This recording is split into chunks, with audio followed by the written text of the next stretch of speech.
have to do what? I feel this is most new 4-Hers' response to the news that once a year, they have to get up in front of their entire club and give a presentation. But I get nervous, but I hate talking in front of people, but I can't write good speeches.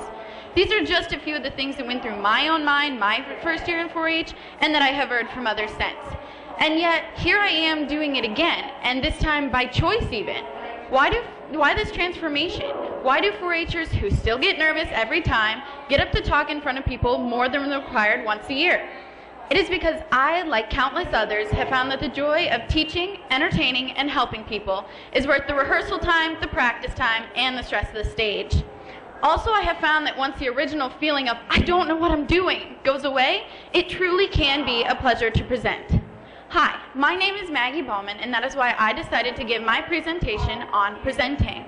I have multiple new 4-Hers in my club, and I wanted them to feel as comfortable as possible when they had to give their first presentation. So, at the beginning of the year, I started giving a communication tip at each meeting, and I chose to expand the project and give it as a presentation for you today. I hope that through it, you will learn something you did not already know, and would be encouraged to either start or continue presenting. Communication is a very valuable life skill, and if you can learn how to express yourself clearly now as a student, you will be well prepared for the future.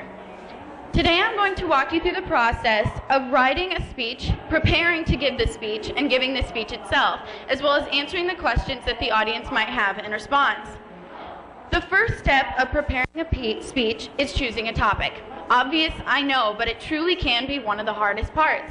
The topic choices are endless. You can talk about something 4-H related, like a project you have taken to fair, or about something you've learned about at school, or something you have done, or simply anything that interests you. How many of you only have one interest?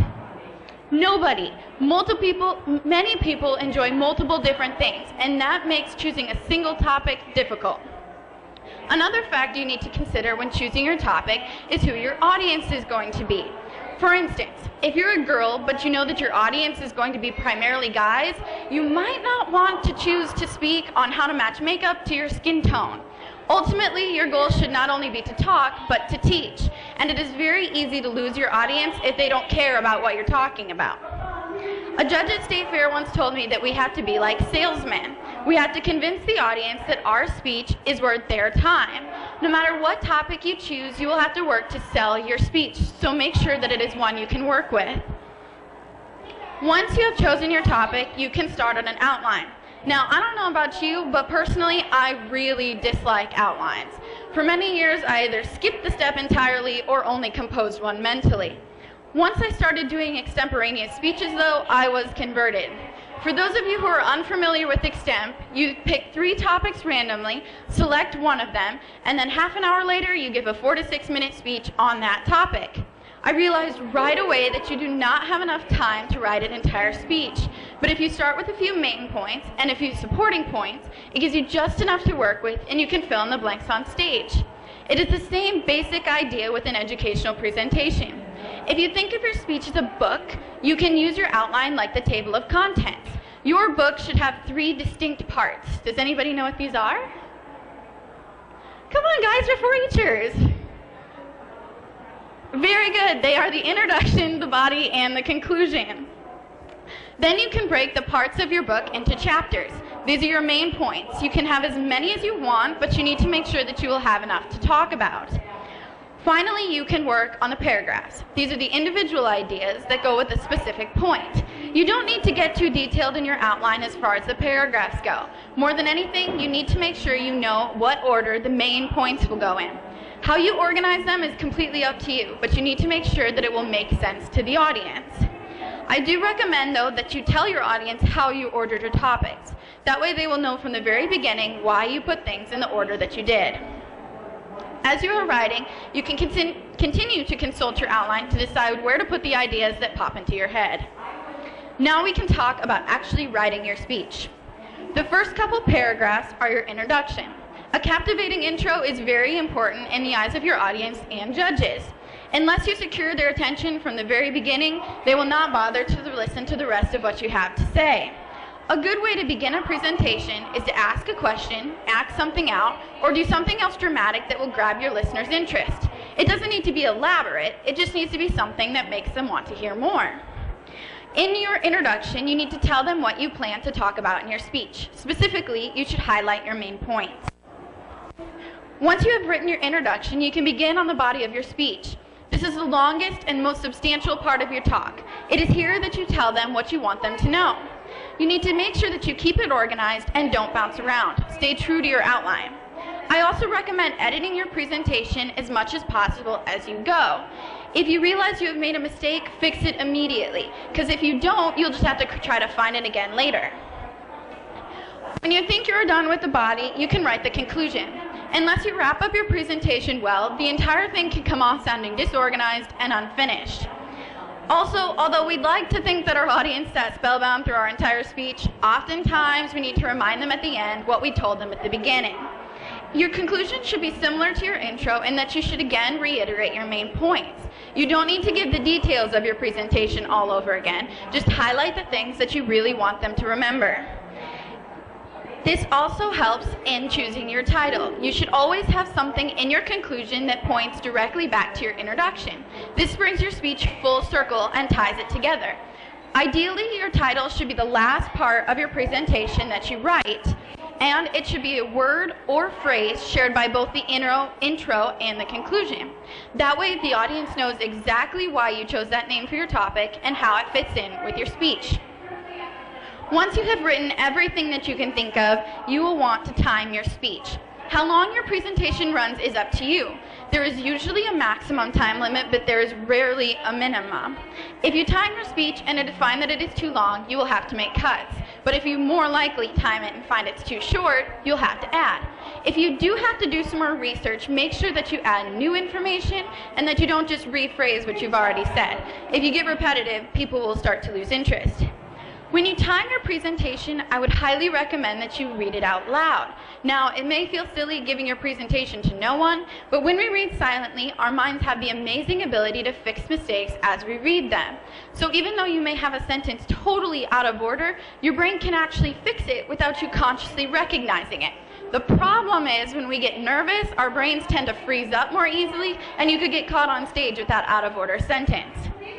You also need to realize that most people talk faster when they are nervous, so you need to take that into account when timing as well. When your speech is the length that you want, you can start thinking about visuals. You will want to pull out your outline once again to review your main points. There are 4 main kinds of visuals for you to consider. These are posters, PowerPoint, props, and handouts. I have had a little experience with all of these and have heard judges talk about them. The choice between posters and PowerPoint is completely up to you, and I am not personally here to judge speak in favor of one over another. They both have their pros and their cons. You can really make posters show that you put time and thought into your visuals, but to do that, you truly do need to put time and thought into them. Here are the pointers that I have. First, the text needs to be really big or else it is impossible for the people in the back to read them.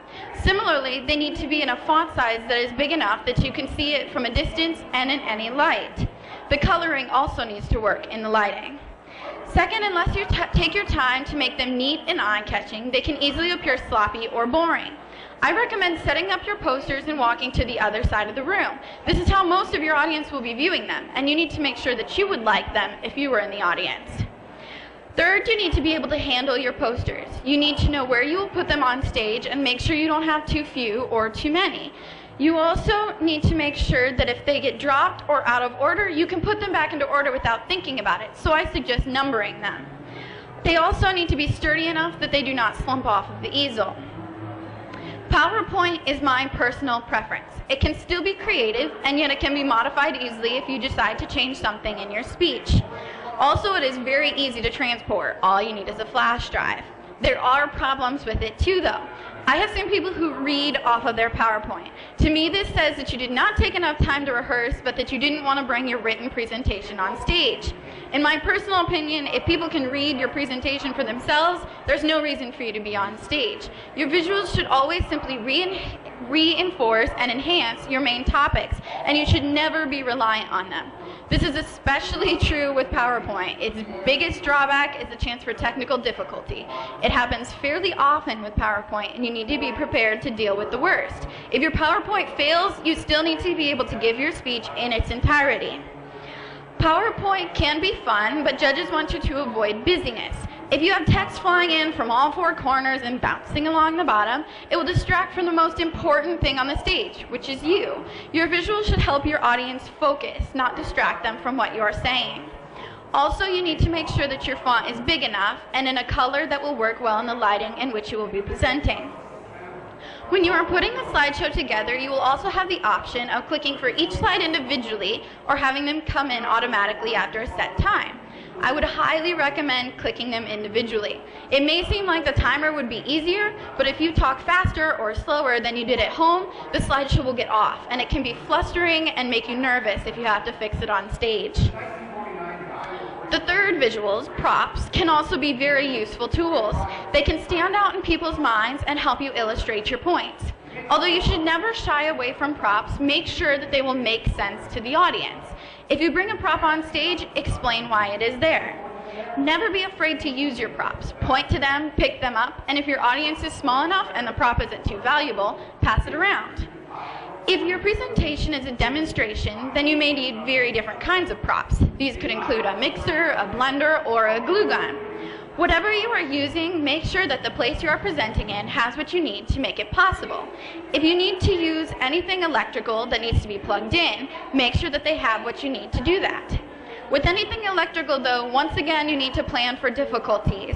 Things tend to break at the worst moments, and you need to know ahead of time what you will do if none of your props are working. Some situations you cannot possibly foresee, but try to plan for the ones that you can anticipate. Handouts are the last visual for you to consider. These can be very nice if people in the audience want more information. For example, if you have a presentation about how to make a craft, you could offer a handout with the name of the magazine you got the idea out of so that they could find out more. Handouts are definitely not for every topic though. The decision as to whether or not your topic should include a handout is up to you. Here are the tips that I have. First and most importantly, check and double check copyrights. Never assume that you can hand out information without permission. Depending on what the handout includes, you may even need written permission from the copyright holder. I have found that it is better to go the extra mile where this is concerned, because unless the judge is completely satisfied that you do have permission, you will not be allowed to hand it out. I would also suggest that you do the handouts at the very end of your speech so they do not become a distraction. Also, I would recommend that you do not give them to everyone. No matter what topic you speak on, you will have some people who are interested and some that are not. If you only give them to the people that want them, they will not get thrown away. When you have finished your visuals, you can really begin the rehearsals. Rehearsing is crucial to giving a good speech and enjoying doing it. Just as you feel more comfortable going to take a test that you have studied for, if you know your speech inside and out, you will be more confident on stage. Now, that does not mean that you will not still be nervous, but at least you won't be nervous and unprepared. When I am rehearsing a speech, I give it to whoever will listen. My family, my friends, dinner guests, coworkers, you name it. No matter who it is or how many times they have heard it already, I always ask for questions and comments at the end. This is good because the more opinions you can get, the more you will be able to fit your speech to the likes of everyone. It is also important to ask them questions because if you are less likely to get stumped by a question on stage if someone has already asked you. If no one will listen to your speech, give it to yourself. Again, I would suggest reading it out loud. And whether or not you have an audience, make sure that you use your visuals. You need to be as comfortable with them as possible. You need to know exactly when to click for the next slide or put up the next poster. If you're using posters, try to decide approximately when and where in your speech you will point to them. Finally, you need to decide how much of your written presentation you need to take on stage with you. No matter how much you need, I would highly recommend putting it on note cards. Even if you print out the entire speech and paste it to cards, it looks much more professional than whole sheets of paper. If all you need is an outline or keywords, that's great, but if not, do what you need to.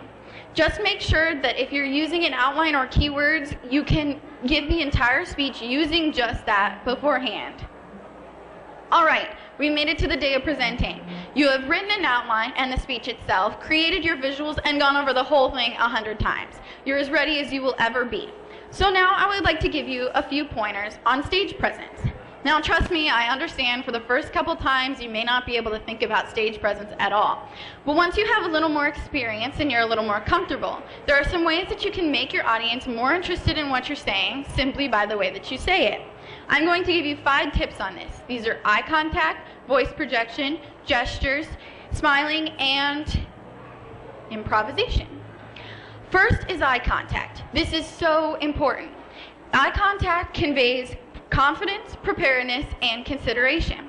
It takes a little courage to look at the people that you're talking to. So if you do, you must be at least a little confident in your ability.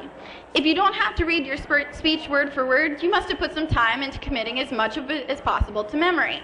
It also shows that you really care whether or not your audience is listening to you. My second tip is on voice projection.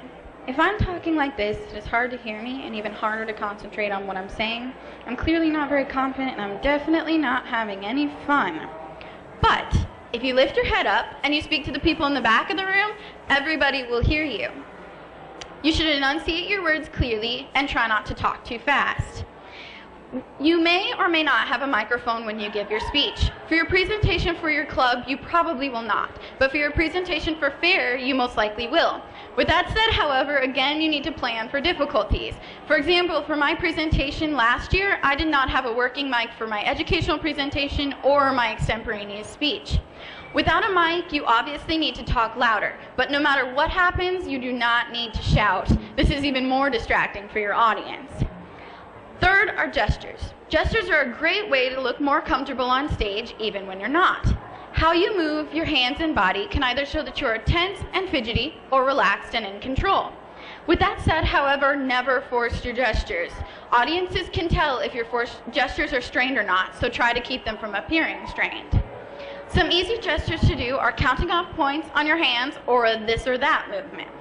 In addition, you want to make sure that when you're not gesturing, your hands aren't fidgeting by your sides or glued to them, but again, in a natural position. Fourth is smiling. This comes easily to some and not so easily to others. Smiling shows enthusiasm, interest, and overall friendliness. Just like the gestures though, if smiling does not come naturally to you, try to keep it from appearing strained. My fifth and final tip on stage presence is to never be afraid to improvise. Do your best to never get flustered. No matter what is thrown at you, just smile and keep on going. If you realize you skipped a point, go back and catch it. If something occurs to you that you hadn't thought of before, add it in. Your presentation will never be exactly like you rehearsed it at home, and that's okay. Being able to roll with things is a valuable life skill you can never learn too early. With that said, however, don't go to the other extreme and ad-lib too much and stray off topic. The last part of your presentation is answering the audience's questions. One thing that I did not know from my first presentation was that you should always repeat the question that is asked of you. That way, the audience, and the judge in particular, knows what the question was. Q&A is always interesting because people will remember different things that they want to ask. Be prepared for some bizarre stuff, but no matter what is thrown at you, answer as truthfully and politely as possible. If you know the answer, that's great, but if not, never be ashamed to say, I don't know, that's a great question, I'll check into it. Never, ever make up an answer if you don't know the real one. When there are no more questions, simply thank the audience and you're done. In conclusion then, presenting is really not as bad as it seems.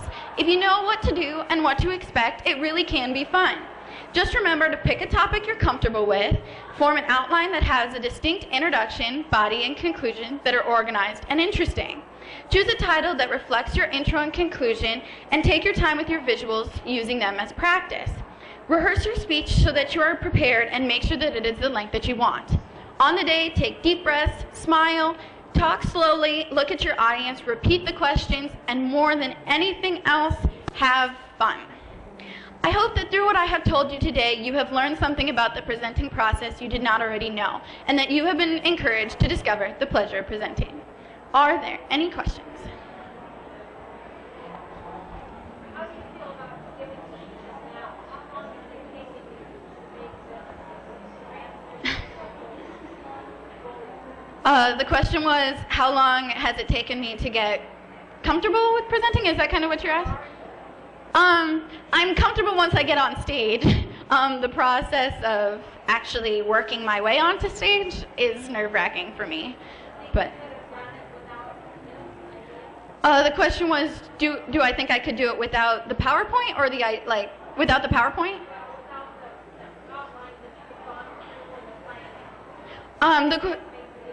Okay, the question was, do I think that I could give this without all the planning that's gone into it? No.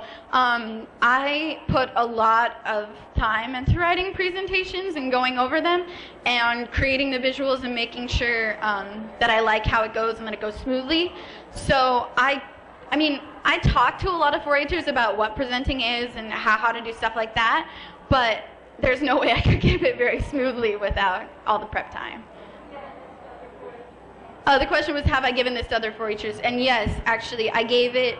This year we had our communication program about a month before fair, so I gave it in that setting, and then I also gave it at county fair, and then here. And like I said, I've done the communication tip, so those have been like chunks about each main topic that I give for my club. So. The question was, have I ever had trouble getting copyright permission? And personally, I have not, but I have observed other people, especially in working exhibits, where the judge is like, hey, you don't have copyright, you can't use it. I'm like, oh, that would stink. So that's, and that's the thing with handouts too, it needs to be, so. Oh, the question was, has anybody ever turned me down for copyright permission? And no, as a general rule, I really haven't used a lot of copyright stuff. I've talked to people who I just have experience with it, so it hasn't been a problem for me. Are there any other questions? Yes.